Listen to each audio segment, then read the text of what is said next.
تو چھوٹی چیز ہے، اس لیے آپ نے فرماتے ہیں رات میں دعا کے ایگزیکٹ الفاظ میں بھول رہا ہوں، اس لیے میں اس کو دہراتا نہیں ہوں، انشاءاللہ ایڈیٹنگ ہو سکے تو ہم ڈال دیں گے. آپ نے فرماتے ہیں رات میں ایک دعا ہے، کوئی شخص اگر رات میں اٹھے، رات میں، اور غنودگی کی حالت ہے، مطلب وہ نماز کے لیے اٹھا ہے، سمجھو کسی بھی چیز کے لیے، طہارت کے لیے اٹھا، اور اس حالت میں یہ دعا، یہ الفاظ ادا کر کے دعا کرے، اللہ اس کی دعا رد ہی نہیں کر سکتا. اب آپ بتائیے انکانشیس مائنڈ سے دعا کیسے کریں گے آپ؟ کانشیسلی نہیں، آپ اٹھے اس غنودگی میں دعا کرے، جو کریں گے آدمی نیند میں سے اٹھتے دعا، اور یہ اس کے بعد یہ الفاظ ادا کریں گے تو اللہ اس کی وہ دعا قبول کر لیں گے جو اس کے بعد ادا ہوگی. اب بتائیے انکانشیس مائنڈ کو آپ کیسا ریمائنڈ کرائیں گے کہ اٹھتے ہی دعا کرنا ہے؟ نہیں.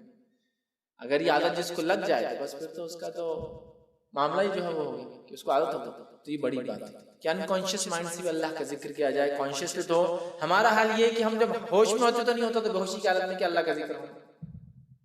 سمجھ رہے آپ؟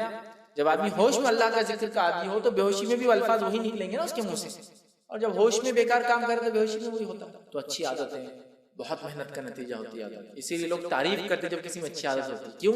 تو ایک بہت محنت کا نتیجہ ہے. جب ایک اچھے باغ کو آپ دیکھتے تعریف کرتے چونکہ بہت محنت کا نتیجہ ہے. تو اچھی خصلت، اچھی عادتیں کسی میں ہوں، یہ اس کا مطلب ہے بہت اس نے محنت کی اپنے نفس پر، تب ان عادتوں کو اپنے نفس میں ڈال پایا. اس کا اسلام میں بہت بہت بڑا مقام ہے. اس کی تفصیلات اگر دیکھنا ہے تو میرا ایک پورا لیکچر ہے حسن الخلق، اچھے اخلاق، ہمارے اخلاق کیسے ہوں، اس میں میں نے بہت تفصیلاً اس عنوان پر ڈسکس کیا ہے.